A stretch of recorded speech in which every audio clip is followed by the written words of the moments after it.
স্বাগত জানাচ্ছি খাতুনগঞ্জ থেকে মতিঝিলে। সাথে আছে আমি শামীম জাহেদি।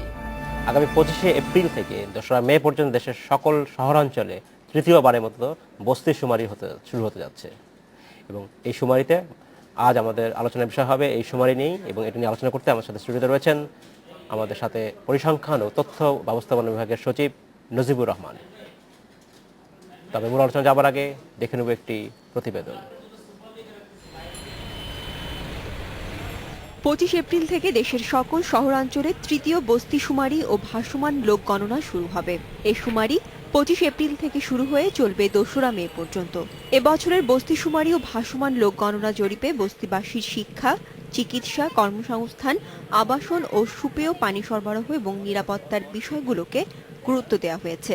পরিসংখ্যান ব্যুরো জানায়, তৃতীয় বস্তি শুমারির মাধ্যমে দেশের বস্তির সংখ্যা, বস্তিতে অবস্থিত থানার সংখ্যা, বয়স ও লিঙ্গভেদে বস্তির জনসংখ্যা নিরূপণ করা যাবে। এই শুমারির মাধ্যমে কোনো জেলা থেকে কত লোক বস্তিতে এসেছে, তাদের ভূমিহীনতা, শিক্ষা, পেশা এবং পরিবেশগত তথ্য সংগ্রহ করা হবে। পরিসংখ্যান ব্যুরো সূত্র মতে, মাঠ পর্যায়ে পাওয়া তথ্যের উপর ভিত্তি করেই মিলেনিয়াম ডেভেলপমেন্ট গোল এর 48টির মধ্যে 4 ইন্ডিকেটর মূল্যায়ন করা হয়ে থাকে। বর্তমানে 1,500 নমুনায় কার্যক্রম চলছে, যেখানে প্রায় 1,50,000 থানা হতে নিয়মিত জনতাত্ত্বিক তথ্য সংগ্রহ করা হচ্ছে। এ কার্যক্রমের মূল উদ্দেশ্য শুমারির মধ্যবর্তী বছরসমূহের জনসংখ্যা বৃদ্ধির উপাদানসমূহ, যেমন জন্ম, মৃত্যু, বিবাহ, আগমন, বহির্গমন এবং নিয়মিতভাবে প্রকাশের মাধ্যমে সুষ্ঠু ও তথ্যভিত্তিক জনসংখ্যা পরিকল্পনায় সহায়তা করা। উল্লেখ্য, 1985 থেকে 86 সালে বিবিএস দেশের 4টি বৃহৎ শহর ঢাকা, চট্টগ্রাম, খুলনা ও রাজশাহীতে বস্তি শুমারি করে। 1997 সালে দেশের সব শহর এলাকায় পূর্ণাঙ্গ বস্তি শুমারি অনুষ্ঠিত হয়। পরে 2006 সালে বস্তিবাসীর খাদ্য নিরাপত্তার ওপর এক জরিপ অনুষ্ঠিত হয়। Independent news. দেখলাম প্রতিবেদনটি। এই মুহূর্তে আমার সাথে যোগ দিয়েছেন পরিসংখ্যান ব্যুরোর মহাপরিচালক গোলাম মোস্তফা কামাল। জনাব কামাল এবং জনাব নজিবুর রহমান, আপনাদেরকে স্বাগত জানাচ্ছি অনুষ্ঠানে। আপনারা কেমন আছেন? ভালো আছি, আপনি ভালো আছেন তো? ভালো আছি। জনাব রহমান, আপনাকে প্রথম প্রশ্ন দিয়ে শুরু করতে চাই। আমরা প্রতিবেদন দেখলাম যে এবার তৃতীয়বারের মতো বাংলাদেশে বস্তিবাসীদের জন্য যে শুমারি হচ্ছে সেটা হতে যাচ্ছে 25শে এপ্রিল থেকে। এর আগেও দুবার হয়েছে।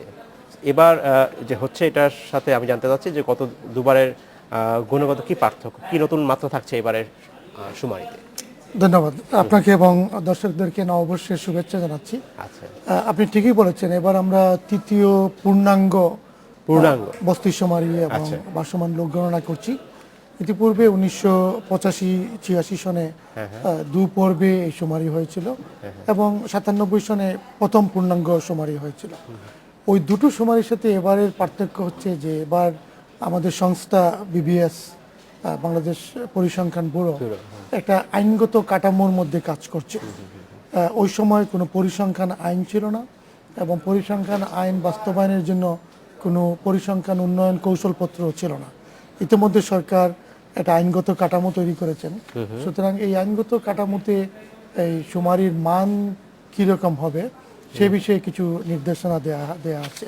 তো সুতরাং এই পর্যায়ে মহাপরিচালক বিবিএস এবং তার সহকর্মীরা প্রচেষ্টা চালাচ্ছেন, যেটা অত্যন্ত সর্বজনীনভাবে যাতে শুমারিটা সম্পাদিত হয় এবং এর গুণগত মান যাতে নিশ্চিত হয়।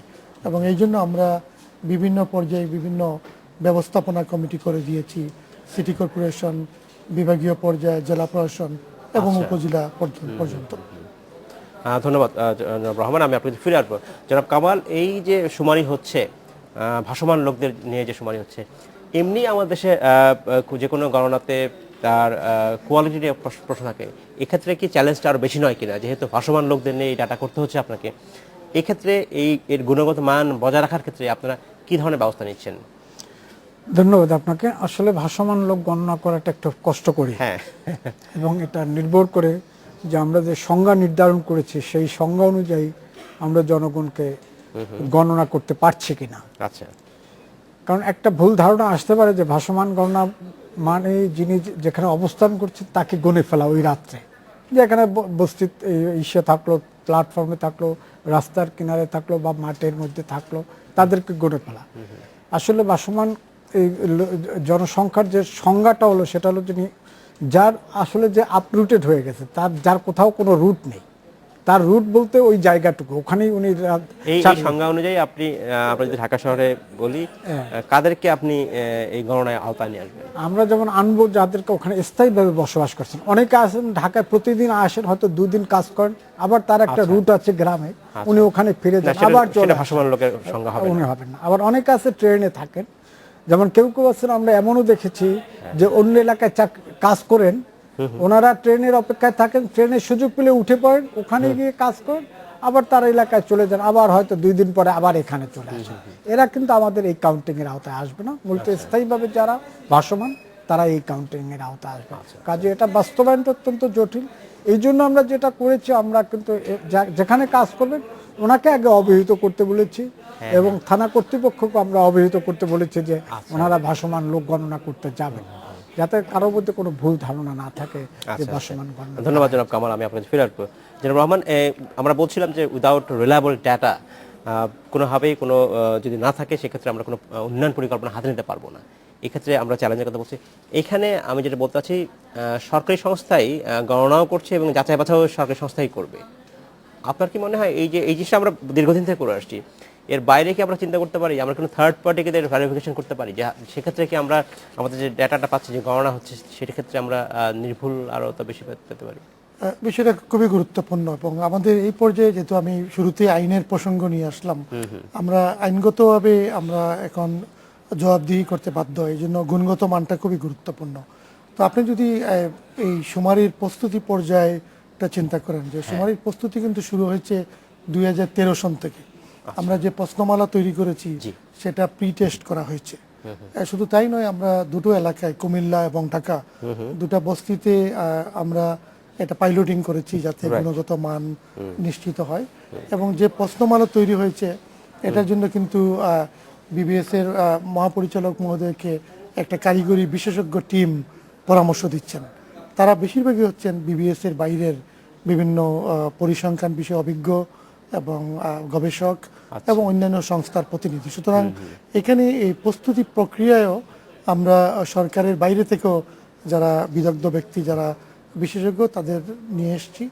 এবং যেহেতু সার্বিকভাবে সারা দেশে শুমারিটা পরিচালিত হচ্ছে, আমরা কিন্তু যারা বিভাগীয় পর্যায়ে এবং সিটি কর্পোরেশনের কথাই ধরুন, মাননীয় মেয়রবৃন্দরা নেতৃত্ব দিবেন।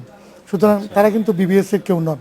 সুতরাং তারা এই কার্য পরিচালনা একেবারেই আনুষ্ঠানিক, আমি বলতে পারি সেরেমনিয়াল, কিন্তু মূল কাজ যে যারা করবেন, গণনা করবেন এবং যারা যাচাই বাছাই করবেন, দুটিতে সরকারি সংস্থাই হচ্ছে। জি, সরকারি সংস্থা হচ্ছে, এবং যারা করবেন মাঠ পর্যায়ে তারা হচ্ছেন আবার বেসরকারি খাত থেকে আসছেন, মানে স্থানীয় পর্যায়ের বেকার যুবক যুবতীদেরকে আমরা গণনাকারী হিসাবে নিয়েছি। তো তাদের একটা আলাদা সত্তা আছে, তবে প্রশিক্ষণ পেয়েছেন তারা বিবিএস এর কাছ থেকে। আমরা আশা করছি যে বিভিন্ন এটা বেশ আমার মনে হয় যে মিতব্যয়িতার সাথে আমরা করছি, কারণ আমরা অপরাপর যে শুমারি করি সেগুলার বাজেট অনেক বিশাল ইয়ে থাকে।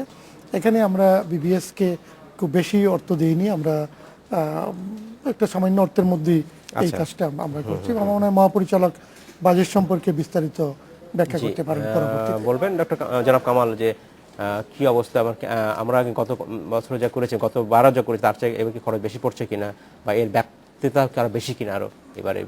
আমরা আশঙ্কা করছি যে ব্যক্তি বেশি হবে অবশ্যই, কারণ আপনি দেখছেন যে আমাদের নগরায়ন এবং শিল্পায়নের ফলে কর্মের যে বৈচিত্র্য এসছে, বৈচিত্র্যের ফলে আমাদের গ্রামাঞ্চল থেকে জনগোষ্ঠী কিন্তু প্রচুর পরিমাণে শহরমুখী হচ্ছে, এবং তারা এসে প্রাথমিকভাবে কিন্তু তাদের বসবাসের স্থানটা ওই অনেকেই যারা নিচের দিকে কাজ করেন বসতে, এই জন্য হয়তো এইটা আমাদের একটু বেশি হতে পারে।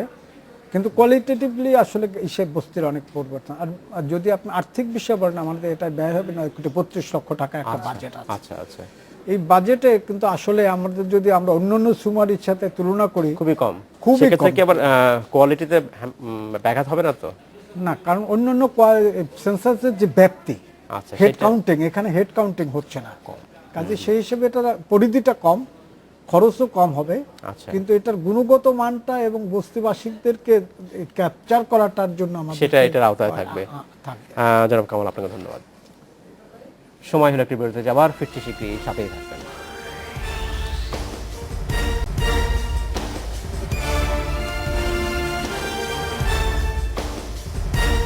স্বাগত আরেকবার খাতুনগঞ্জ থেকে মতিঝিলে। আজ আমরা আলোচনা করছি বস্তি শুমারি বা ভাসমান লোকদের নিয়ে যে গণনা সেটা নিয়ে।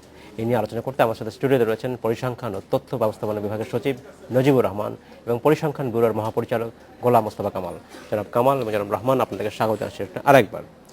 জনাব রহমান, আপনার কাছে প্রশ্ন এবার, আমরা যে এই শুমারি করছি বস্তিবাসীদের নিয়ে, এই যে তথ্য, এই কোন কোন তথ্য আসলে আমরা বেশি জোর দিচ্ছি এবং এই তথ্যগুলো আসলে কি কাজে লাগানো হবে? আসলে আমরা বস্তিতে যারা বসবাস করছেন তাদের একটা সার্বিক তথ্যই আমরা সংগ্রহ করব। তাদের নাম, ঠিকানা, তাদের লিঙ্গ, তারা যে বসত বাড়িতে বসস্থান করছেন সেটা তাদের নিজের কিনা, এটা মালিকানার ধরন কি, সেখানে তাদের পানীয় জলের কি অবস্থা, তারপরে জনস্বাস্থ্যগত অন্যান্য পরিবেশ কি, সেখানে স্বাস্থ্যসেবার কি ধরনের বন্দোবস্ত আছে। তো আমাদের প্রশ্নমালায় প্রায় 22টি বিভিন্ন ধরনের প্রশ্ন আছে এবং সবচেয়ে গুরুত্বপূর্ণ একটি প্রশ্ন আছে যে তারা কি কারণে বস্তিতে এলেন। তো সুতরাং তার মাধ্যমে আমরা দেখতে পাচ্ছি যে বিভিন্ন ধরনের গুরুত্বপূর্ণ তথ্য বেরিয়ে আসবে। আমরা জানি যে নগরায়ন এবং শিল্পায়নের ফলে অনেকেই আকর্ষণে শহরের আকর্ষণে বস্তিতে আসছেন, কিন্তু অনেকে আবার বাধ্য হয়ে আসছেন, যেহেতু আমাদের দেশে জলবায়ু পরিবর্তনের একটা বিশাল বিষয় রয়েছে। আমাদের নদী ভাঙ্গন, বিভিন্ন ধরনের দুর্যোগে ক্ষতিগ্রস্তরা বসত বাড়ি হারিয়ে শহরে বস্তিতে এসে বাধ্য হচ্ছেন থাকার জন্য। তো এই বিষয়ে একটা পূর্ণাঙ্গ তথ্য পাওয়া যাবে। এই তথ্য উপত্যগুলো বিশ্লেষণ করলে আমরা পরিকল্পনা প্রক্রিয়ায় হাতে নেওয়া যাবে, তাদেরকে আমাদের লাইন মিনিস্ট্রিগুলো এর জন্য অপেক্ষা করছেন, তারা বিভিন্ন ধরনের কর্মসূচি গ্রহণ করবেন। রহমান, আপনাকে ধন্যবাদ। জনাব কামাল, এই যে ডাটাগুলো এবার তৈরি করা হচ্ছে, এই তথ্যগুলো কি, এই সময়ের সকল তথ্য কি অনলাইনে পাওয়া যাবে? এই ডাটাগুলো সবটা অনলাইনে আমাদের এবার নেই, আমাদের সবটা মূলত হেড অফিসে ঢাকায় আমাদের করা হবে, কারণ ডাটা ভান্ডারটা ছোট, আমরা মূলত ঢাকাতেই করতে পারবো। তবে অনলাইনে আমরা এবার চেষ্টা অন্যান্য সেন্সাসে যেভাবে আমাদের ইকোনমিক সেন্সাস বা পপুলেশন সেন্সাসে যেভাবে ইউজ করেছে অনলাইনকে, সেইভাবে ইউজ হচ্ছে না এটা। এবং যে ডাটাটা বা যে সময় যে ফলাফলটা আপনি পাচ্ছেন, সেটাকে অনলাইনে যদি সরাসরি না হয়, আপনারা কি অন্য ডিপার্টমেন্ট, অন্য মিনিস্ট্রির সাথে শেয়ার করতে পারবেন সেটা অনলাইনে? সেটা সম্ভব? সেটা যেটা বলছিলেন জনাব রহমান, যে সেক্ষেত্রে লাইন মিনিস্ট্রিগুলো যদি ইউজ করতে ক্ষেত্রে না, এটা আমাদের তথ্য ভান্ডার হিসাবে থেকে যায় এবং যে কোনো মিনিস্ট্রি এটা ইউজ করতে পারে, যে কোনো মিনিস্ট্রি করতে সাধারণভাবে অনলাইনে থাকবে। আপনারা যদি যারা এটার রিসার্চার্স, আচ্ছা, যারা একাডেমিশিয়ানস, তারাও কিন্তু এটা ইউজ করতে পারে। তারা সেক্ষেত্রে বিশেষ অনুমতি, এটা ওপেন থাকবে সবার জন্য। আচ্ছা, সেক্ষেত্রে এটা এই ডাটা কালেকশন একটা কন্টিনিউয়াস প্রসেস, প্রতি একটা নির্দিষ্ট সময় হয়তো 5 বছর বা 4 বছর করছেন। এই ক্ষেত্রে পুরাতন যে ডাটাগুলো আছে তার সাথে এটাকে বিশ্লেষণ করার ক্ষেত্রে এই যে নতুন ডাটা, সেখানে কোনো আমি বলছি অনলাইনে কোনো ব্যবস্থা রাখছেন কিনা, যে ভবিষ্যতের ক্ষেত্রে আর কি সংগ্রহ করতে? না, আমরা যেটা করি, আমরা মূলত ডিসেমিনেশন যখন করি এবং যে রিপোর্ট করি, আমরা কিন্তু পূর্ববর্তী সমস্ত সার্ভেগুলোর সাথে এটাকে কম্পেয়ার করে প্রকাশ করি। সুতরাং সবাই কিন্তু যিনি ডাটায় ঢুকবেন উনি কিন্তু পূর্ববর্তী 2টা এবং এটা 3টারই একটা কম্পারিজন ওখানে পেয়ে যাবেন এবং পরিবর্তনের ডাইমেনশনস গুলো তারা দেখতে পারবেন। পরিকল্পনাবিদরা ডাইমেনশনস কোথায় পরিবর্তন হচ্ছে, কেন পরিবর্তন হচ্ছে, কোথায় উন্নয়ন ঘটছে, কোথায় উন্নয়ন ঘটছে না, এটা একটা পরিপূর্ণ চিত্র কিন্তু এখান থেকে তারা পেয়ে যাবে। ধন্যবাদ জনাব কামাল। জনাব রহমান, আমরা যেটা প্রায় বলি, যে আপনিও বলছিলেন যে ডাটার তথ্যের গুণগত মান নিয়ে আমাদের প্রশ্ন থাকে।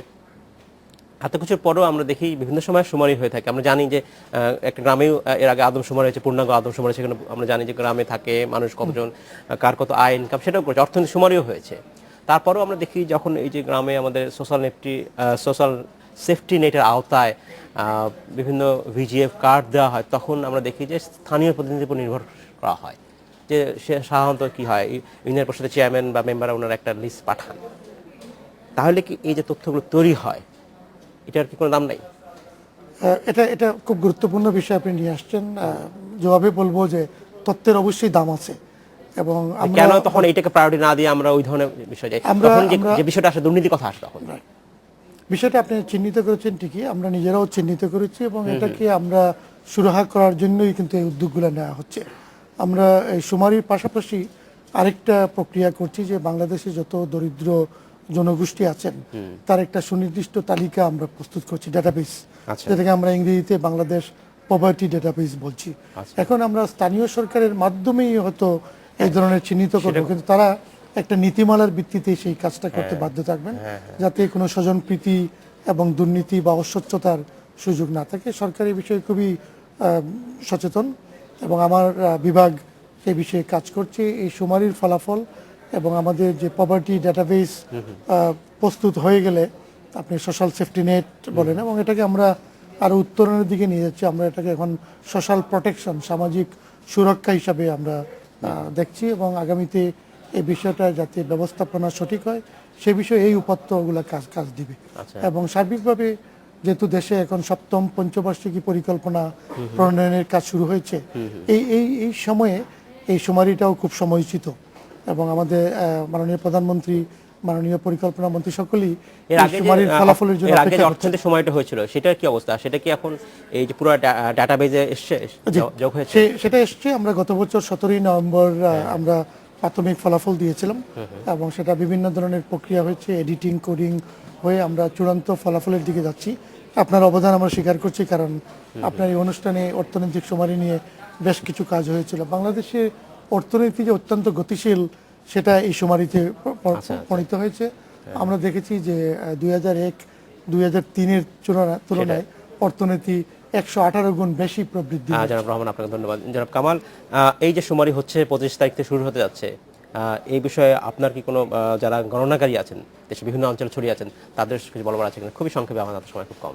না, তাদের আপনার এবং যারা অংশ নিতে চায় তারা কিভাবে হেল্প করবে, সাধারণ মানুষ কিভাবে সাহায্য করবে? আমরা সমস্ত শুমারিতে যে কাজটা করি, আমরা স্টেক হোল্ডারদেরকে সম্পৃক্ত করার জন্য আমাদের মাঠ পর্যায়ের গণনাকারীদের সবসময় করে থাকি, যারা কর্মকর্তা আছেন, কর্মচারী আছেন। এবারও আমরা তাদেরকে নির্দেশনা দিয়েছি মাঠ পর্যায়ে, একদম আমাদের সিটি কর্পোরেশন থেকে শুরু করে জেলা পর্যায়ে, উপজেলা পর্যায় পর্যন্ত প্রতিটা স্তরে গণপ্রতিনিধিত্বকে সম্পৃক্ত রাখা এবং কাজকে অবহিত করা।